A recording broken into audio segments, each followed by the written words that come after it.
بچائیں، کچھ کریں۔ جنید بغدادی نے مجھ سے کہا کہ تم یا جنید کہو تب تمہاری جان بچے گی۔ امام سعید ملت رحمہ اللہ فرماتے ہیں کہ یہ بھی اللہ تعالیٰ کی شان میں بدترین بے ادبی ہے، یہ بھی اہانت ہے کہ یا جنید کا وظیفہ وہ اللہ کے نام سے بڑھ کر طاقتور ہو، اور پھر دوسرا یہ کہ جو اس کے دل میں جو خیال آئے کہ میں یا اللہ کہوں تو اسے کہنے والے نے شیطان کا وسوسہ کہا۔ یہ شیطانی وسوسہ ہے کہ دل میں اللہ کا نام آ جائے، اللہ کو پکارنے کا، اسے جدا کرنے کا، یہ شیطانی وسوسہ ہے۔ کہا کہ یہ اس طرح کی باتیں ہیں کہ وما قدر اللہ حق قدرہ، کہ لوگ اللہ کی قدر نہیں کرتے۔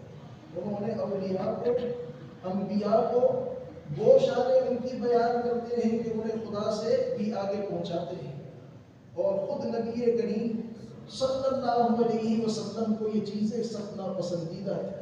حدیث پاک میں ہے، علامہ سعیدی نے یہ حدیث لکھی کہ ایک اعرابی دیہاتی حضور کے پاس خدمت میں آیا اور عرض کی کہ اللہ کے رسول ہلک الاموال والاولاد، یا رسول اللہ ہمارے اموال ہلاک ہو، قحط سالی کی شکایت کی، ہمارے تمام مویشی جانور ہلاک ہو گئے، اور ہم آپ کی بارگاہ میں آئے ہیں، آپ کی بارگاہ میں حاضر ہوئے ہیں۔ یہ الفاظ اس نے کہے کہ ہم آپ کو اللہ کی بارگاہ میں شفیع بناتے ہیں، سفارشی بناتے ہیں کہ آپ ہماری اللہ کی بارگاہ میں شفاعت کریں، اور یہ کہا کہ اللہ کو آپ کی بارگاہ میں سفارشی بناتے ہیں، آپ کو اللہ کی بارگاہ میں اور اللہ کو آپ کی بارگاہ میں سفارشی شفیع بناتے ہیں۔ یہ کلمات سننا تھے کہ اللہ کے رسول صلی اللہ علیہ وسلم کے چہرے پر غم کے اور رنج کے آثار ظاہر ہو گئے۔ بار بار آپ کہنے لگے کہ سبحان اللہ سبحان اللہ، اتنی دیر تک آپ سبحان اللہ کہتے رہے کہ صحابہ کرام کو بھی خوف ظاہر ہو گیا۔ اللہ کے رسول کے آپ نے فرمایا کہ تجھے پتہ نہیں، علماء کرام سے، اکابر اہل علم و فضل سے آپ نے اکتساب فیض کیا۔ ان میں سر فہرست ملک المدرسین، کشور تدریس کے تاجدار حضرت علامہ عطا محمد بندیالوی نور اللہ مرقدہ ہوئے۔ دوسرے مفتی اعظم پاکستان حضرت علامہ مفتی محمد حسین نعیمی نور اللہ مرقدہ ہوئے، اور حضرت علامہ مفتی عزیز احمد بدایونی نور اللہ مرقدہ ہوئے، علامہ مختار احمد قادری نور اللہ مرقدہ ہوئے۔ اسی طرح حضرت علامہ مولانا محمد نواز اویسی صاحب ہیں آپ کے پہلے استاد، اور پھر دوسرے استاد علامہ عبد المجید اویسی نور اللہ مرقدہ۔ دیگر اکابر اہل علم سے بھی آپ نے اکتساب فیض کیا۔ غزالی زمان علامہ سید احمد سعید شاہ صاحب کاظمی سے بھی آپ نے حدیث شریف کا تبرکاً درس کیا، اور جب آپ نے تدریس شروع کی تو آپ کو فلسفہ اور منطق کی کتابیں آپ کے استاد محترم علامہ مفتی محمد حسین نعیمی نور اللہ مرقدہ نے دی، تو آپ نے خود مانگ کر آپ نے فرمایا کہ مجھے جو ہے آپ مشکات المصابیح بھی دے دیں۔ تو 4 سال تک آپ مشکات المصابیح پڑھاتے رہے۔ استاد صاحب فرماتے تھے کہ میں نے اس دوران مرقات المفاتیح کا اور اشرف اللمعات کا اور لمعات التنقیح کا مطالعہ کیا، اور میں مطالعہ کر کے مجھے شوق تھا، بڑی دلچسپی کے ساتھ میں مشکات المصابیح پڑھاتا تھا، اور استاد صاحب کو پھر جو اشرف اللمعات تھی ایک عرصے تک نایاب ہو گئی تھی، لیکن استاد صاحب کو اس وقت بھی جب استاد صاحب سید نعمت الباری لکھ رہے تھے اس وقت بھی استاد صاحب کو اس زمانے کی وہ عبارات بالکل ویسے ہی ازبر تھی، فارسی کی عبارات، عربی کی عبارات، بلکہ جو قدیم اردو بولی جاتی تھی وہ اردو اسی طرح آپ کو ازبر تھی، آپ اسی طرح حوالہ دیتے تھے، اور جب کتاب میں لکھا جاتا تھا، کتاب میں دیکھا جاتا تھا تو ویسے ہی ہوتا تھا جیسے علامہ صاحب فرماتے تھے۔ تو رب ذوالجلال نے آپ کو بہترین حافظے سے سرفراز کیا، آپ بہترین مدرس تھے، آپ نے اپنی تدریس کا لوہا منوایا، اور اس کے ساتھ ساتھ بہترین ادیب تھے۔ آپ کی ادبیت کو اگر دیکھنا ہو تو توضیح البیان آپ کی ادبیت کا بہترین شاہکار، مقالات سعیدی میں کئی ایک مضامین آپ کی ادبیت کے گواہ، اور اس کے ساتھ ساتھ علامہ سعیدی رحمہ اللہ صحافت کے حوالے سے آپ کے مقالات سعیدی کا جو دوسرا حصہ اس میں صحافت، وہ صحافی نعیم احمد، اس نے تاریخ پاکستان پر علماء اہل سنت کے حوالے سے اعتراضات کیے، بڑے مدلل انداز میں آپ نے جواب دیا۔ تو آپ صرف جو ہے ایک مدرس نہیں تھے، صرف ایک عام مصنف نہیں تھے، بلکہ آپ ادیب بھی تھے۔ حامیم عین سین خاف حمایت خدا فسیکفیکہم اللہ وهو السمیع العلیم ستر العرش مسبور علینا وعین اللہ ناظرۃ الینا بحول اللہ لا یقدر علینا اللہ من ورائہم محیط بل هو قرآن مجید فی لوح محفوظ اللہ خیر حافظا وهو ارحم الراحمین۔ کہ گرد من، گرد خانائے من، گرد خانائے من، گرد زن و فرزندان من، گرد مال و دوستان من، تو حصار حفاظت بشوی تو نگہدار باشی۔ یا حافظ یا حفیظ یا ناصر یا نصیر یا وکیل فاللہ خیر حافظا وهو ارحم الراحمین۔ درود و سلام اللہم صلی علی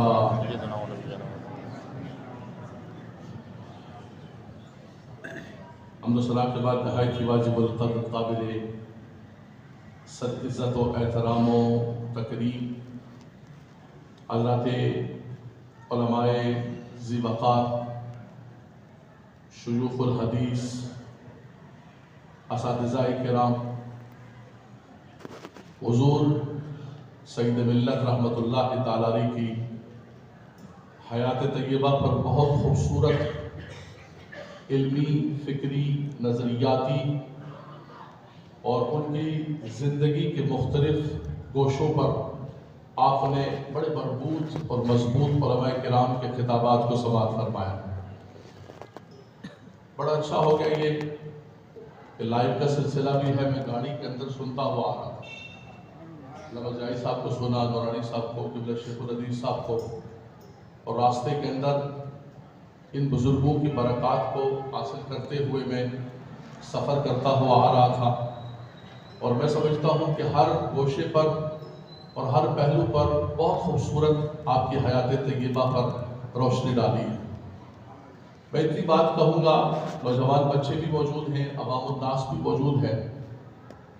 علامہ سعیدی علیہ رحمۃ الرحمن نے جن موضوعات پر لکھا اور جن موضوعات پر کام کیا اور امت کو جو ذخیرہ آپ نے عطا فرمایا، اس میں سب سے بڑھ کر آپ نے اللہ کے پاکیزہ کلام قرآن مجید فرقان حمید پر کام کیا۔ اللہ کے نبی صلی اللہ علیہ وسلم نے فرمایا ان اللہ یرفع بہذا الکتاب اقواما ویضع بہ آخرین۔ فرمایا جو بھی قرآن سے منسلک ہو جاتا ہے، اپنا تعلق قرآن سے مضبوط کر لیتا ہے، رب تبارک و تعالیٰ اسے بلندی عطا فرماتا ہے، رب تبارک و تعالیٰ اسے اوج ثریا کا مقام عطا فرماتا ہے۔ بر صغیر کے اندر اردو زبان میں جتنی بھی تفاسیر لکھی گئی، اس میں اگر کوئی مفصل ترین تفسیر ہے، کوئی جامع تفسیر ہے، تو بلا شبہ وہ علامہ غلام رسول سعیدی رحمۃ اللہ تعالی علیہ کی تبیان القرآن۔ ہمارا زمانہ طالب علمی تھا جب یہ شروحات آنا شروع ہوئی، آپ یقین کریں ایک ایک جلد کا ہم انتظار کر رہے ہوتے۔ اب یہ جلد ہے، درس قرآن دیا کرتا تھا کہ اس زمانے میں ہم تفسیر پڑھتے، لیکن جب علامہ سعیدی صاحب کی تبیان القرآن آ گئی، ختم، اس کے بعد تو آپ کو کسی کتاب کو اٹھانے کی ضرورت نہیں۔ میں علامہ اویس صاحب سے ایک بات کہتا ہوں کہ یہ تو ہماری نالائکی ہے، مطالعے سے ہم دن بدن دور ہوتے جا رہے ہیں۔ علامہ صاحب نے جتنا کچھ لکھا ہے اسی کو ہم صحیح طور پر پڑھ لیں، اس کو یاد کر لیں، تو یقین کریں ہم بھی زمانے کے امام بن جائیں۔ اور خاص طور پر جو دو موضوعات جو ہمارے دین کی اساس ہے، اللہ کے نبی صلی اللہ علیہ وسلم نے فرمایا انی ترکت فیکم الثقلین اولہما کتاب اللہ فیہ الہدی والنور وسنتی. فرمایا دو چیزیں چھوڑ کے جا رہا ہوں، ان کو مضبوطی سے تھام کے رکھنا. ایک اللہ کی پاکیزہ کتاب قرآن ہے، کتاب اللہ ہے جس میں ہدایت بھی ہے، نور بھی ہے. دوسری میری سنت و حدیث ہے. علامہ صاحب نے امت کو انہی کی شروحات اور تفسیر عطا فرمائی اور اتنا بڑا کام کیا کہ جب تک مسلمان دنیا کے اندر آباد ہیں، اللہ اکبر، آپ یقین کریں کہ دنیا میں جہاں پر بھی گیا، کینیڈا گیا، امریکہ گیا، ساؤتھ افریقہ گیا، جہاں مساجد ہیں، مدارس ہیں، علماء ہیں، وہاں علامہ سعیدی صاحب کی کتابیں موجود ہیں. اللہ تبارک و تعالیٰ نے ان کو ایک عالمگیریت عطا فرمائی. اور اس کے بعد جو بنیادی طور پر ہمارا زمانہ طالب علمی تھا، ہم رضویت کے ماحول کے اندر پلے. میں 12 سال کی عمر میں امجدیہ میں داخل ہوا ہوں. میں نے یا تو امجدیہ کے اندر پڑھا ہے، حقانی صاحب کے ہاتھوں میں میرا بچپن گزرا ہے، اور پھر جامعہ نظامیہ ہم چلے گئے. ایک خالصتاً رضویت کے ماحول کے اندر ہم نے پڑھا ہے اور پردش پائی ہے، اس سے باہر کچھ نہیں ہے. لیکن آپ یقین کریں علامہ سعیدی علیہ رحمت الرحمن کی جب تبیان القرآن ہم نے پڑھنا شروع کی، اعلیٰ حضرت امام اہل سنت کی بلند بدعات یاد آ گئی کہ جن جن چیزوں کو امت نے بلا دیا تھا اور جن جن چیزوں کو اختیار کر لیا تھا، علامہ سعیدی صاحب نے نشأت ثانیہ فرمائی. اور بدعات اور خرافات کے خلاف آپ نے جہاد فرمایا، قلم اٹھایا. اس زمانے کے اندر جب کوئی نام نہیں دے سکتا تھا، اللہ تبارک و تعالیٰ نے اس مرد قلندر کو منتخب فرما دیا. اللہ اکبر. ہر قسم کی بدعات و خرافات، جو چیزیں دین کے اندر نہیں تھی ان کو ہم نے اصل دین بنا دیا. جو چیزیں دین کے اندر شامل نہیں ان کو ہم نے اتنا وجوب کا درجہ عطا فرمایا. اللہ صاحب نے ان تمام غباروں کو ہٹایا، ان تمام چیزوں کو صاف کر کے اہل سنت کا موقف، علامہ سعیدی صاحب جیسے فرما رہے تھے، اہل سنت کے موقف، نظریات، ہر قسم کی رافضیت، ہر قسم کی خارجیت، ہر قسم کی ناسبیت، ہر چیز سے پاک کر کے تنقیح کر کے آپ نے لوگوں کے سامنے پیش فرمائی. یہی فکر اعلیٰ حضرت ہے، کوئی فرق نہیں ہے. یہی اعلیٰ حضرت امام اہل سنت نے بھی کام کیا. اور آپ اٹھا کر دیکھ لیں فتاوی رضویہ کو، اعلیٰ حضرت کے ساتھ جو ظلم ہوا ہے، وہ بدعات، وہ خرافات جن کا رد کر کے گئے تھے سید اعلیٰ حضرت. زمانہ گزرتا گیا، مرور زمانہ کے ساتھ 1 صدی کے بعد ان چیزوں کو اٹھا کر ہم نے اپنے گلے کا ہار بنا دیا اور ان کو اختیار کرنا شروع کر دیا. اور جو چیزیں واجب ہیں، جو لازم ہیں، ان کو ہم نے چھوڑ دیا. علامہ صاحب کا جو انداز ہے بہت خوبصورت. آپ سب سے پہلے لوگوں کو یہی تلقین فرماتے ہیں کہ جو تم پر فرائض ہیں، جو واجبات ہیں، جن کی مسئولیت ہے، اللہ کی بارگاہ کے اندر جا کر جن کے بارے میں پوچھا جائے گا، سب سے پہلے ان کے بارے میں بتاتے ہیں. اللہ اکبر. ادلہ شریعہ اور جتنے اربع ہیں، ادلہ اربع کے تحت آپ سارے کے سارے دلائل لے کر آتے ہیں. یعنی ایک عام قاری بھی پڑھتا ہے تبیان القرآن کو تو وہ بھی سبحان اللہ کہتا ہے، ایک مدرس بھی پڑھتا ہے تو وہ بھی عش عش کر اٹھتا. میں 2012 یا 13 کے اندر حرمین طیبین کی حاضری کے لیے حاضر ہوا تو ایک مدرس ملا مجھے مکہ مدینہ منورہ شریف کے اندر. اوپر لائبریری میں کہ ہم بات چیت ہونے لگی اور مجھے کہنے لگا کہ آپ کی جو شرح مسلم ہے جو علامہ غلام حسن سعیدی صاحب نے لکھا ہے، فرمایا آپ نے پتہ نہیں کتنا پڑھا ہوگا، میں نے اس کو 3 بار پڑھا. برطانیہ سے وہ آیا ہوا تھا، گجرات انڈیا کا تھا، لیسٹر کے اندر آباد تھی وہ فیملی. اور کہا کہ بچپن میں ہمارے گھر پر نعت خوانی ہوتی تھی. میرے نانا جو ہے گلزار مدینہ مسجد کی متولی تھے. پھر میں یہاں مدینہ یونیورسٹی کے اندر آ گیا. کہا ایک مولانا ظفر الدین بہاری رحمۃ اللہ تعالیٰ علیہ کی شرح بخاری اور ایک علامہ غلام رسول سعیدی رحمۃ اللہ تعالیٰ علیہ کی شرح مسلم. کہا میں پڑھتا ہوں تو بار بار بار بار دل کرتا ہے پڑھنے کا. اس کو ہمارے یہاں کہتے ہیں الفضل ما شہیدت بہ العادہ. فضیلت تو یہ ہے، ہم تو بولیں گے لیکن فرمایا دشمن بھی بولیں. زندہ باد. مفتی اعظم پاکستان زندہ باد. مفتی اعظم پاکستان زندہ باد. اور بجا طور پر ان کا انتخاب یہ اس لائق ہے اور اللہ نے وہ صلاحیتیں عطا فرمائی ہیں جو اہل سنت و جماعت کے لیے مایہ افتخار ہیں، اور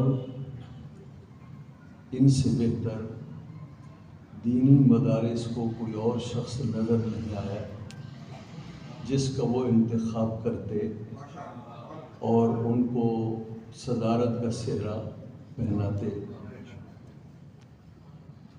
اس لیے کہ اہل سنت و جماعت کے علماء، عوام اور خواص جانتے ہیں کہ یہ صدارت کا عہدہ اس شخص کو زیب دیتا ہے جس میں اللہ رب العزت نے جرأت کا اظہار عطا فرمایا ہو، جو کسی سے ڈرتا نہ ہو، کسی سے دبتا نہ ہو، اور اپنے مشن کی تکمیل میں دائیں بائیں نہ دیکھتا ہو، حالات کو نہ دیکھتا ہو، جبر کو نہ دیکھتا ہو، جابروں کو نہ دیکھتا ہو۔ اہل سنت و جماعت کو ایسا صدر چاہیے جو مدارس کی حریت فکر کا صرف نعرہ نہ لگائے، بلکہ ان کی حریت کے لیے قائدانہ طور پر آگے بڑھے، اور بڑے بڑوں کو للکارنا پڑے تو وہ للکار سکے۔ سبحان اللہ۔ تو اللہ رب العزت نے ہمارے مفتی صاحب کو بے پناہ صلاحیتوں کا مالک بنایا ہے۔ اہل سنت و جماعت یہ سوچتے ہیں ان کے بعد کیا ہوگا، اللہ ان کا سایہ دراز کرے۔ آج کی یہ تقریب صحیح استاذ المحدثین، محدث اعظم، مفسر اعظم حضرت علامہ غلام رسول سید نبر اللہ برکتہ کی یاد میں ہے، اور شاید یہ ان کی عرس کی یہ نواں عرس ہے جو منعقد ہے۔ مفتی منیب الرحمان صاحب کا ایک کمال یہ ہے کہ انہیں عقابوں کا شکار کرنا آتا ہے، اور انہوں نے اپنے وقت کے اس شاہین کا شکار کیا اور اپنے دارالعلوم میں انہیں بٹھایا اور ان سے کام لیا۔ اگر وہ جامعہ نعیمیہ کراچی میں نہ آتے تو شاید ان کی صلاحیتیں ہمیں ضائع ہوتی نظر آتی۔ علامہ سعیدی صاحب سے ضرورت اس عمل کی تھی کہ اس لائق آدمی سے کام لیا جائے، تو اللہ رب العزت نے اہل سنت کا مقدر کا ستارہ چمکایا اور انہیں جامعہ رحیمیہ کی راہ دکھائی۔ وہ یہاں تشریف لائے اور ایسے لوگوں کے پاس تشریف لائے جو علم اور علماء کی قدردان تھے، اور مفتی صاحب نے ان کی قدر کی اور صحیح پہچانا۔ یہ مفتی صاحب کی مردم شناسی کا جوہر ہے جو اللہ نے انہیں عطا فرمایا۔ اور علامہ سعیدی اور جامعہ نعیمیہ کا یہ کارنامہ ہے کہ احادیث طیبہ پر تحریری کام جو جامعہ نعیمیہ کے حصے میں آیا وہ کسی بڑے سے بڑے دینی ادارے کے حصے میں آیا۔ یہ میں خوشامد نہیں کر رہا ہوں، یہ حقیقت کا اعتراف کر رہا ہوں۔ شرح مسلم یہاں لکھی گئی، شرح بخاری یہاں لکھی گئی، تبیان القرآن یہاں لکھا گیا، تبیان الفرقان یہاں لکھا گیا۔ اہل سنت کو اور کیا چاہیے؟ اور اس کے بعد الحمدللہ اس دارالعلوم کے بعض فاضل اساتذہ احادیث طیبہ پر گراں قدر کام جاری کیے ہوئے ہیں۔ ترمذی شریف پر کام ہو رہا ہے، اس کی بعض مجلدات منظر عام پر بھی آ گئی۔ ابو داؤد شریف پر کام ہو رہا ہے، ابن ماجہ پر بھی شاید کام ہو رہا ہے، اور شاید صرف نسائی شریف رہ گئی ہے. تو انشاءاللہ العزیز وہ دن دور نہیں کہ ان میں کوئی جوہر قابل ایسا بھی ہوگا جو نسائی شریف پر کام کرے گا. یوں سیاستہ پر کام جامعہ نعیمیہ کے سر پر یہ کریڈٹ آتا ہے، سہرا آتا ہے کہ سیاستہ کی خدمت اس دارالعلوم نے کی. تو جامعہ نعیمیہ اہل سنت و جماعت کے لیے لائق افتخار ادارہ ہے. اصل میں ایک کام کرنا ہوتا ہے، کام کرنا بھی ایک کمال ہے، اور کام والے سے کام لینا یہ اس سے بڑا کمال ہے. تو ہمارے مفتی صاحب کو اللہ نے یہ جوہر شناسی عطا فرمائی ہے، وہ جانتے ہیں کہ اس سے کیا کام لیا جائے.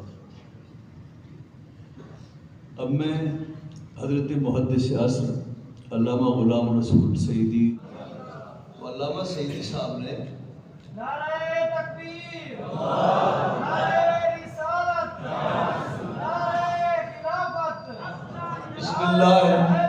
بسم اللہ الرحمن الرحیم کا ترجمہ علامہ سعیدی صاحب نے کیا کیا ہے، بالکل سب سے الگ تھا. انہوں نے ترجمہ کیا اللہ ہی کے نام سے، اللہ کے نام سے بھی ہے، اور انہوں نے کلمہ حسر اللہ ہی کے نام سے شروع کرتا ہوں جو نہایت رحم والا، نہایت مہربان رحم والا. تو یہاں جو توجہ دلانا چاہوں گا وہ لفظ ہی پر، اللہ ہی کے نام سے شروع کرتا ہوں. اہل علم طلبہ جانتے ہیں کہ شروع کرتا ہوں یہ ترجمہ کہاں سے آیا ہے. یہ جو بات جا رہا ہے اس کا متعلق کوئی نہ کوئی ہوتا ہے، فعل شبہ فعل ہوتا ہے. تو اس کا بسم اللہ میں جو با حرف جار ہے اس کا متعلق اشرو ہے.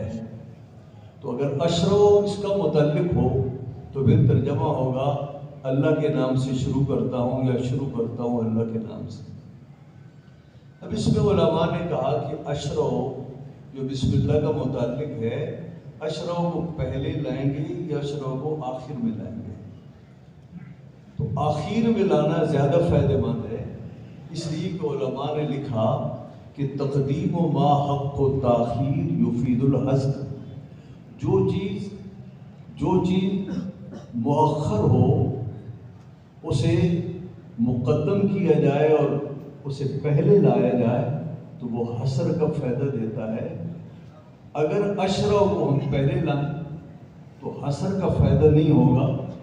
اگر ہم اشرو کو بعد میں لائیں اور جو معمول ہے بسم اللہ اسے ہم پہلے لائیں تو پھر یہ حسر کا فائدہ دے گا. اور جب حسر کا فائدہ دے گا تو پھر ترجمہ وہی ہوگا جو علامہ سعیدی نے کیا، اللہ ہی کے نام سے شروع کرتا ہے. آپ پہلے تھے، ہم نے اسے قبلہ بنایا تھا تاکہ ہم ظاہر کریں کہ کون رسول کی پیروی کرتا ہے اور کون الٹے پاؤں پھرتا ہے. بہت سے لوگوں نے اس کا ترجمہ کیا اور لفظی ترجمہ یہ بنتا ہے کہ تاکہ ہم جانیں کہ کون رسول کا متبع ہے اور کون رسول کا نافرمان ہے.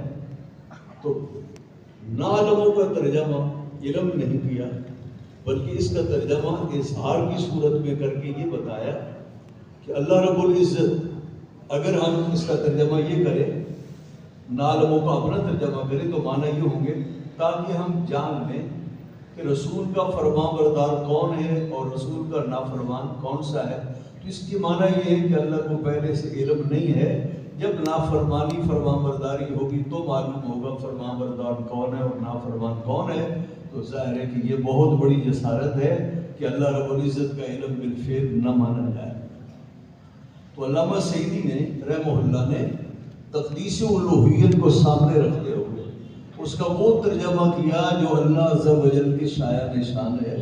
اس لیے کہ علم تمییز اور اظہار کے معنی میں بھی آتا ہے، یا علم اظہار کے معنی میں ہے تاکہ ہم ظاہر کریں کہ رسول کا فرمانبردار کون ہے اور منافق کون ہے، نافرمان کون ہے.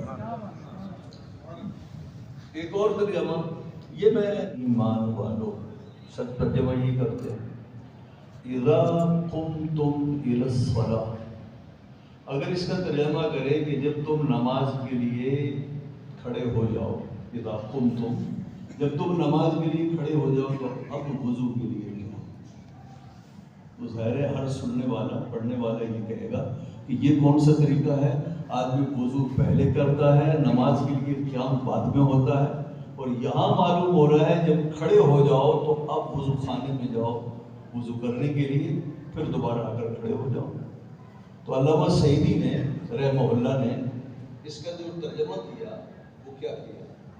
تو فرمایا اس کا ترجمہ انہوں نے یہ کیا ہے ایمان والو جب تم نماز پڑھنے کا ارادہ کرو، جب تم نماز پڑھنے کا ارادہ کرو. تو گویا یہاں ارادے کا لفظ معذوف ہے. اذا اردتم القیام الی الصلاۃ فاغسلوا وجوہکم. دوسری بات، ایک خاص بات، اے ایمان والو جب تم نماز کا ارادہ کرو تو اپنے 3 اعضاء کو دھو لو اور سر کا مسح کرو. تو بظاہر قرآن کریم کی اس عبارت سے معلوم ہوتا ہے نظم قرآن سے کہ اے ایمان والو جب بھی نماز کا تم ارادہ کرو تو وضو کرو. یعنی با وضو ہو تو بھی وضو کرنا ہے اور بے وضو ہو پھر تو کرنا ہی ہے وضو.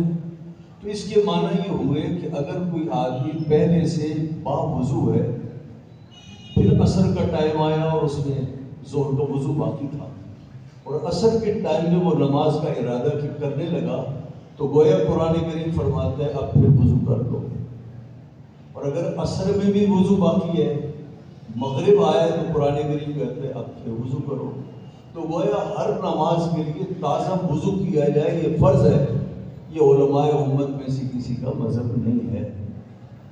تو علامہ سعیدی رحمۃ اللہ تعالیٰ علیہ نے ایک لفظ بڑھایا اور اس سوال کا جواب دیا اور قرآن کریم کی تشریح بھی فرمائی. کیا ایمان والو جب تو نماز کا ارادہ کرو، اگر اگر وضو نہ ہو تو وضو کر لو، اور اگر وضو ہو تو پھر تو حکم نہیں ہے. پہلے سے با وضو ہو تو حکم نہیں، لیکن اگر پہلے سے تم بے وضو ہو تو وضو کر لو. تو یہ وہ چیزیں ہیں. اور میں اضافہ کروں گا کہ صرف تنظیم المدارس اہل سنت پاکستان نہیں، پوری اہل سنت مفتی اعظم پاکستان پر اعتماد کرتی ہے. اور مفتی صاحب کا ایک جملہ آپ کی نظر کرتا ہوں جو انہوں نے ہمارے لیے کہا، مدارس کے لیے کہا کہ فیلڈ مارشل صاحب آپ نے کہا کہ کیا تم پاکستان کو مدارستان بنانا چاہتے ہو؟ تو ہاں، ہم پاکستان کو مدارستان بنانا چاہتے ہیں. آپ کو اس پہ کوئی پریشانی ہے؟ یہ وہ جملہ ہے جو آپ کی حریت فکر کو، آپ کی شجاعت کو، آپ کی بہادری کو ظاہر کرتی ہے. اور جب آپ رویت ہلال کمیٹی میں تھے، پاکستان کے لوگوں کے روزوں کی حفاظت فرمائی. کرونا آیا تو لوگوں کی نمازوں کی حفاظت فرمائی. رافضیوں اور خارجیوں نے سر اٹھائے تو آپ نے ہمارے عقائد کی حفاظت فرمائی. خدا کی قسم، ایسا محافظ عقائد اہل سنت، ایسا قائد، ایسا مفتی اعظم پاکستان پھر نصیب نہ ہوگا. ہم دعا کرتے ہیں کہ اللہ پاک مفتی صاحب کو صحت عطا فرمائے، سلامتی عطا فرمائے. کچھ لوگ کہتے ہیں کہ تم کیمرے کے دور میں آ کے کرامتیں ظاہر نہیں ہوتی. خدا کی قسم، کرامتوں کے لیے کیمروں کی ضرورت نہیں ہوتی. علامہ غلام رسول سعیدی ایک زندہ کرامت تھے. ان کی شرح صحیح مسلم ایک کرامت تھی. جس ماحول میں مفتی صاحب نے اسے لکھوایا وہ مفتی صاحب کی ایک کرامت تھی. اور آپ اگر اور بزرگوں کو دیکھیں، امام شاہ احمد نورانی جب پورا کفر ایک طرف کھڑا تھا جب لبرلز ایک طرف کھڑے تھے، جب سارے ملحد ایک طرف کھڑے تھے، اس بندہ خدا نے قرارداد پیش کر کے کس طرح کفر کے ایوانوں میں قادیانیوں کو کافر قرار دلایا۔ کیا اس کرامت کے لیے کسی کیمرے کی ضرورت تھی؟ جب حرمین سمیت پوری دنیا کی مسجدیں بند ہو گئیں، مفتی اعظم پاکستان کھڑے رہے، آپ نے کہا کہ اس ملک میں جہاں دین آزاد ہے یہاں پر مسجدیں بند نہیں ہوں گی۔ آپ SOPs طے کر لیں، شرائط طے کر لیں، ہم مسجد کے دروازے بند نہیں ہونے دیں گے۔ اور زمانے نے یہ منظر دیکھا کہ خدا کی قسم ایک امام، ایک خطیب اپنی مسجد کے لیے پریشان تھا کہ ہم اپنی مسجد کی ذمہ داری کیسے پوری کریں، اپنی کمیٹیوں کو کیسے جواب دیں۔ لیکن یہ مرد مجاہد تھا جو 20 کروڑ عوام کی نمازوں کے لیے کھڑا تھا۔ اسے قائد کہتے ہیں، اسے مفتی اعظم پاکستان کہتے ہیں، اسے مفتی منیب الرحمان کہتے ہیں۔ مفتی اعظم پاکستان زندہ باد، مفتی اعظم پاکستان زندہ باد، علماء اہل سنت زندہ باد۔ اللہ کے پیارے رسول صلی اللہ علیہ وآلہ وسلم کا صیغہ خطاب کے ساتھ سلام پیش کرنا اس کو کوئی جائز نہیں سمجھتے۔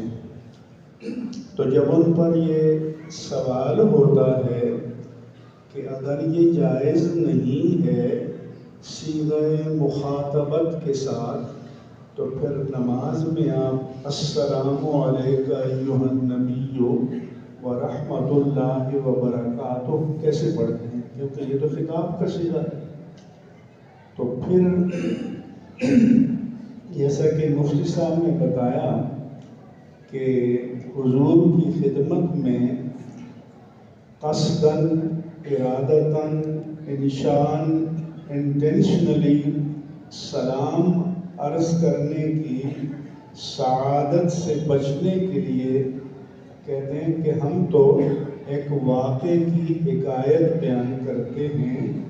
حکایت مانے نریشن، یعنی ایک واقعہ ہوا تھا معراج کے موقع پر، حضور نے اللہ کی بارگاہ میں اپنی عبادات کا نذرانہ پیش کیا تھا، اور پھر اللہ تعالیٰ نے بصیغہ خطاب اپنے حبیب کریم کو فرمایا تھا کہ السلام علیک ایھا النبی ورحمۃ اللہ وبرکاتہ۔ تو اب وہ اس مخاطبت سے بچنے کے لیے کہتے ہیں کہ ہم تو ایک واقعے کو بیان کرتے ہیں جو معراج کے موقع پر ہوا تھا۔ تو اس کا نقصان یہ ہے کہ اگر آپ بصیغہ خطاب حضور کی بارگاہ میں سلام قصداً عرض کرنے سے بچنا چاہتے ہو، تو پھر ان سارے فضائل و کمالات سے دستبردار ہونا پڑے گا کہ جو اللہ اکبر سے لے کر السلام علیکم ورحمۃ اللہ وبرکاتہ تو آخر تک۔ تو اس لیے میری مفتی صاحب دارالعلوم کے مفتی صاحب سے اسلامی نظریاتی کونسل میں ہم تھے، یہ مسئلہ آیا تو میں نے کہا کہ حضور آپ نماز میں تو پڑھتے ہوں گے السلام علیک ایھا النبی ورحمۃ اللہ وبرکاتہ، کہنے لگے نہیں ہم حکایتاً پڑھتے ہیں۔ جبکہ امام غزالی نے لکھا کہ جب آپ التحیات پڑھیں اور السلام علیک ایھا النبی پر آئیں تو احضرہ فی قلب، اللہ کے رسول کو اپنے ذہن میں حاضر کر کے پھر خطاب کے صیغے کے ساتھ ان کی خدمت میں سلام عرض کرو۔ تو اس لیے ہم یہ سلام قصداً ارادتاً عرض کرتے ہیں، انشان کرتے ہیں، محض کسی واقعے کی حکایت مقصود نہیں ہے۔ تو یہ بات مفتی صاحب نے بہت اچھے انداز میں آپ کو بیان فرمائی ہے۔ ایک اور مسئلہ، میں بھی راستے میں آ رہا تھا تو گاڑی میں میرے ساتھ علامہ احمد ربانی تھے، تو انہوں نے کہا کہ ہمارے ایک مفتی صاحب نے ایک کلپ بھیجا ہے تو مفتی صاحب کو سنا دیں۔ انہوں نے سنایا کہ یہ جو متفقہ ترجمہ مرتب ہوا ہے تو بلیک میلنگ کرتے ہیں نا، تو اس کا مطلب یہ ہے کہ باقی ترجمے متفقہ نہیں ہیں۔ تو پہلی بات تو یہ ہے کہ قرآن اللہ کا کلام، قرآن اللہ کی صفت، میں نفسی اور نفسی کی بحث میں نہیں پڑھوں گا کیونکہ یہ مجمع اس کا متحمل نہیں ہو سکتا۔ تو یہ قرآن معجزہ ہے، اور جب یہ قرآن معجزہ ہے تو معجزہ اسے کہتے ہیں کہ جس کا مقابلہ کرنے سے انسان عاجز آ جاتا ہے۔ لہذا اللہ تبارک و تعالیٰ کے کلام کا ایسا ترجمہ کرنا کہ جس کے بارے میں کوئی یہ دعویٰ کرے کہ قرآن میں معنی کے جتنے سمندر موجود ہیں ان کو ہم نے اپنے ترجمے میں سمو دیا ہے، تو یہ ہو نہیں سکتا، یہ ناممکن ہے، ورنہ قرآن معجزہ نہ رہے۔ تو قرآن معجزہ تبھی ہے کہ مان علم کی مجلس قائم ہوگی تو اولئک آبائی فجئنی بمثلہم اذا جماعتنا یا جریر المجامع۔ تو یہ ضمناً میں نے چند کلمات عرض کیے۔ میں بیمار ہوں، گزشتہ 2 جمعے بھی مسجد میں نہیں آ سکا، اور آج بھی میں صرف حضرت کے خطاب سے استفادہ کرنے کے لیے یہاں پر حاضر ہوا۔ انشاءاللہ تعالی یہ جامع مسجد اقصیٰ اور دارالعلوم جامع نعیمیہ، جس میں میری ساری زندگی یہاں پر گزری ہے اور جب تک جان میں جان ہے انشاءاللہ انہی اداروں کے ساتھ وابستہ رہیں گے۔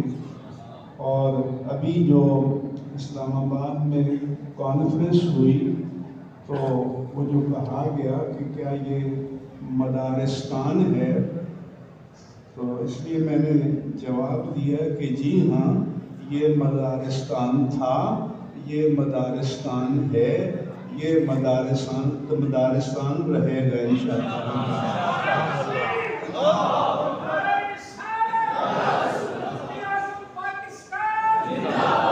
دوسرا، ان کو کسی نے بتا دیا کہ 1917 میں، ابھی 2017 میں ہم نے سروے کیا تھا تو 35,000 مدارس تھے، اور اب 1,05,000 ہیں، اور ابھی پورا سروے نہیں ہوا۔ تو ان کو بتایا کہ حضور والا، آپ کو آپ کے ماتحت لوگوں نے پوری بات بتائی نہیں ہے۔ مسلمانوں کی ہر مسجد میں مکتب تو موجود ہے، اب آپ کا کوئی ASI سپاہی گزرے کہ 20 بچوں کو ایک استاد پڑھا رہے ہیں تو کہیں گے یہ بھی مدرسہ، تو لغوی اعتبار سے مدرسہ ہے، مگر ٹیکنیکلی اس کو مدرسہ قرار دیا گیا ہے کہ جہاں پر اقامتی طلباء اور طالبات رہتے ہیں اور پڑھتے ہیں۔ تو وہ ابھی 1,05,000 نہیں، آپ پریشان نہ ہوں، اور ہم دعا کرتے ہیں کہ اللہ کرے کہ 1,05,000 کیا 10 لاکھ۔ اور یہ پاکستان کی سرزمین جو ہے قال اللہ و قال الرسول کی صداؤں سے گونجتی رہے، اور یہ اعزاز افتخار یہ پاکستان کا پوری امت مسلمہ میں ہے۔ میں آپ سب حضرات کا جو تشریف لائے شکریہ ادا کرتا ہوں، ان تمام علماء کرام جو میرے دائیں بائیں تشریف فرما ہیں، ان میں سے ہر ایک کا میں تہہ دل سے شکریہ ادا کرتا ہوں۔ مفتی صاحب کا خاص طور پر کہ ہمارے لیے انہوں نے ایک دن اور وقف کیا اور آپ سے تفصیلی خطاب کیا۔ انشاءاللہ تعالی آئندہ بھی یہ مواقع آئیں گے اور مفتی صاحب اور دیگر علماء سے آپ اکتساب فیض کرتے رہیں گے۔ ہماری انتظامیہ نے طے کیا تھا کہ 11 بجے آپ کو فارغ کریں گے، تو میں نہیں چاہتا کہ وقت سے زیادہ حد سے نکلا جائے، اس لیے انہی چند گزارشات پر اپنی بات ختم کرتا ہوں۔ وما علیہ الا البلاغ۔ شفا و صحت عطا فرما، ہم میں سے ہر ایک کو صحت عطا فرما، ہمارے اعزاء اقربا کو صحت عافیت عطا فرما، بیماروں کو شفا عطا فرما، کمزوروں کو قوت طاقت عطا فرما، اے مالک اے مولا زیر و قلب و سکون عطا فرما۔ قال اللہ برحمتک یا ارحم الراحمین۔ علماء سامنے